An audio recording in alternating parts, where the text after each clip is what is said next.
Yo he leído en Virgilio, dice Don Quijote en uno de los capítulos de la segunda parte de su historia. ¿Qué significa esa frase? ¿Qué revela sobre Cervantes y su relación con los clásicos griegos y romanos? En este video vamos a explorar el extraordinario estudio de Antonio Barnés, quien demuestra que el Quijote está profundamente impregnado de cultura grecolatina. Desde Virgilio hasta Platón, desde Homero hasta Cicerón, veremos cómo esta novela cómica, paródica y profunda es también un fruto maduro del humanismo renacentista. Bien, como les decía, esta obra es de Antonio Barnés Vázquez, está adaptada de su tesis doctoral defendida en 2008 en la Universidad de Granada. Bien, el primer capítulo se titula Cervantes, un genio cultivado. Aunque algunos críticos lo llamaron un ingenio lego, Cervantes tenía una sólida formación humanista. A través del análisis de más de 1200 referencias a autores grecolatinos en el Quijote, Barnés demuestra que el autor manejaba con soltura la herencia de Homero, Virgilio, Cicerón, Platón, Horacio y muchos más. Esto no significa que fuera un pedante, como veremos en el siguiente capítulo, sino más bien que Cervantes simplemente usó esta tradición con inteligencia, ironía y sentido dramático. Incluso sus primeras y últimas novelas, es decir, la Galatea y los trabajos de Persiles y Sigismunda, están inspiradas en géneros clásicos como la novela pastoril para la primera y la novela griega de aventuras para la segunda. La cultura grecolatina no era solo un adorno, sino que era el suelo sobre el cual construía Cervantes. El capítulo 2 se titula La preceptiva clásica como motor del Quijote, y en él se explica que el Quijote no solo cita a los clásicos, sino que piensa como un clásico. Cervantes adopta el principio aristotélico de la verosimilitud. Lo importante no es que algo sea históricamente cierto, sino que parezca posible dentro de su universo. También satiriza a los eruditos que llenaban sus textos de citas innecesarias. Como le mencioné en el capítulo anterior, él en su primer prólogo ya anticipa la tensión entre la erudición vacía y el ingenio vital. Y el resultado es una novela que reflexiona desde dentro de las reglas del arte y las subvierte con humor. En el prólogo, el famoso prólogo del Quijote, el primero, Cervantes satiriza a aquellas obras que ostentan erudición por el mero hecho de mostrarla.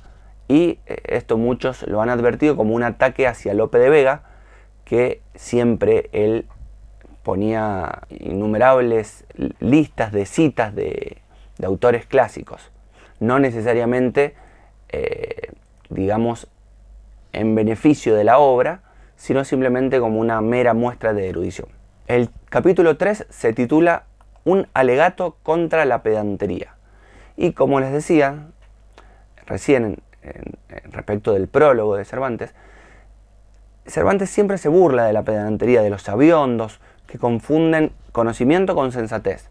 A través de personajes como el primo de Basilio, satiriza al pseudo erudito. En cambio, en otros, como el propio Don Quijote o Don Diego de Miranda, se muestran facetas más nobles del humanismo. El capítulo 4 se titula 5 versiones del humanismo y es importante en la obra de Barnés porque analiza cómo el Quijote presenta distintos modos de relacionarse con la tradición clásica. Uno de esos es el de Don Quijote, que sería un humanista equilibrado, que mezcla amor a los clásicos con aprecio por la lengua vulgar. La otra versión de humanismo es la de Don Lorenzo, el hijo del verde Gabán, que es una visión juvenil y exaltada. Una tercera versión es la de Don Diego, el padre, que sería el padre de Don Lorenzo, sería una visión burlesca y práctica. El primo de Basilio constituiría la versión de la pedantería estéril, mientras que el cura y el canónigo son ilustrados y presentan un enfoque práctico de la erudición. Y bueno, estas versiones muestran cómo Cervantes era capaz de criticar desde dentro de la tradición clásica, sin dejar de rendirle homenaje. El capítulo 5 se titula Un Cicerón en la elocuencia. Y Don Quijote, lejos de ser solamente un loco, es un orador impresionante realmente. Y sus discursos están llenos de figuras retóricas clásicas y referencias filosóficas. Su célebre discurso de las armas y las letras, o el de la Edad de Oro, son ejemplos del poder de la elocuencia clásica aplicada a un mundo moderno. Además, se convierte en maestro de Sancho, como un nuevo Catón, enseñándole lecciones extraídas de Sócrates y Sócrates o Esopo.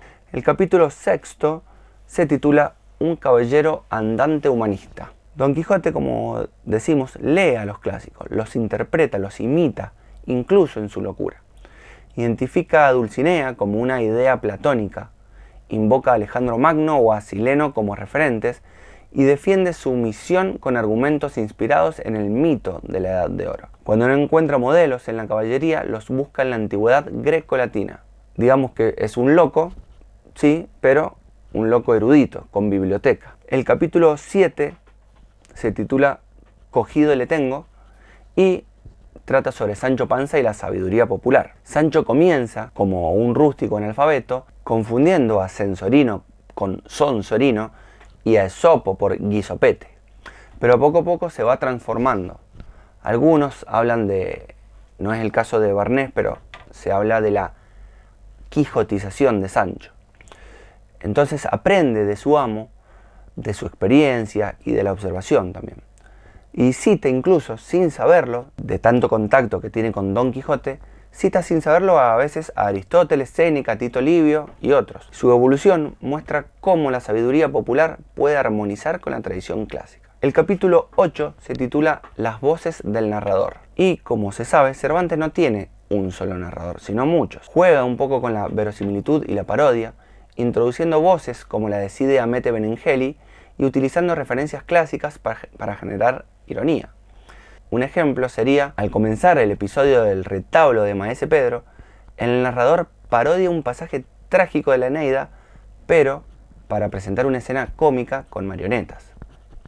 Ahí está el juego burlesco o irónico de la obra. El capítulo 9 se titula Escenarios y habla un poco de la estructura episódica del Quijote, que permite introducir escenarios variados, como son los amorosos, bucólicos, sarcásticos o marginales, y aparecen reinterpretaciones libres de mitos, como Píramo y Tisbe, Palinuro, Penélope o Eneas. Grisóstomo se convierte en un trágico Virgilio, porque el amigo de Grisóstomo pide que no se entierren con su amigo Grisóstomo sus propios escritos, y dice que si se hubiese respetado el deseo del mantuano por Virgilio de quemar sus escritos, nos hubiéramos privado de una obra tal como la Eneida. Bien, como conclusiones, decimos que Barnés demuestra que el Quijote no es solo una burla de los libros de caballerías, sino una relectura del mundo clásico. Cervantes es un autor profundamente humanista,